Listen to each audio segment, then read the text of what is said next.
ওই দেখ বিদ্যুৎ চমকাচ্ছে কেমন। পালা পালা পালা। হ্যাঁ হ্যাঁ, চল চল পালা পালা। এদিকে মনের দুঃখে ডাইনি এসে বসে মেঘের কিনারায়। নিচে কারা কথা কয় দেখি তো দূরবীনে চোখ রেখে।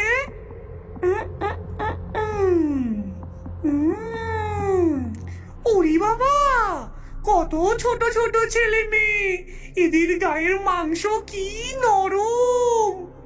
চড়ুই পাখির ডিম দিয়ে এদের সিদ্ধ করলে কি নরম মাংস হবে, দাঁতে লাগবেই না একদম। কিন্তু আমি নিচে যাব কেমনে? আমি নিচে নামলে এই মেঘবাড়ি হাওয়ায় ভেসে পালিয়ে যাবে যে। কি করা যায়, কি করা যায়? পেয়েছি, বুদ্ধি পেয়েছি।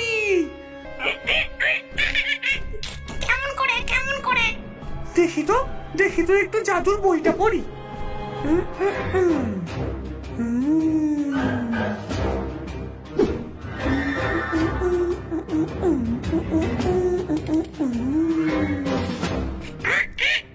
কি বানাও মোগলাই না চাইনিজ? চুপ কর, ওসব নয়, এ হলো এক জাদু বীজ। এ দিয়ে কি হবে? এই বীজ ফেলে হবে মস্ত বড় গাছ, আর তাই বেয়ে উঠে আসবে ছোট্ট ছোট্ট ছেলে মেয়েরা। কি মজা। সেই দিন ডাইনি তার জাদুর বীজ আকাশবাড়ি থেকে ছড়িয়ে দিল কুসুমপুর গ্রামের দিকে। দুদিন ধরে কুসুমপুর গ্রামে চলল তুমুল বৃষ্টি। তারপর বৃষ্টি থেমে আবার রোদ উঠল। হারু, পিন্টু, খেলতে যাবি না?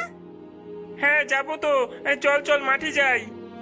হ্যাঁ চল চল, আমি বল নিয়ে আসছি। ছোট ছোট ছেলেমেয়েরা মাঠে বল খেলতে এসে অবাক হয়ে গেল। মাঠের মাঝখান দিয়ে একটা বিশাল বড় গাছ সোজা উঠে গেছে মেঘের মধ্যে।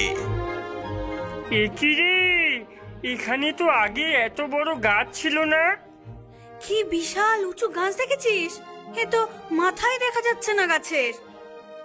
চল চল, সামনে গিয়ে দেখি তো। দেখ গাছটা জেসে গাছ নয় রে।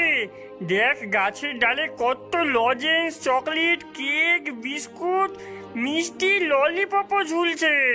এই হ্যাঁ রে, আমার তো দেখেই কেমন জিভে জল এসে যাচ্ছে। কিন্তু এগুলো কি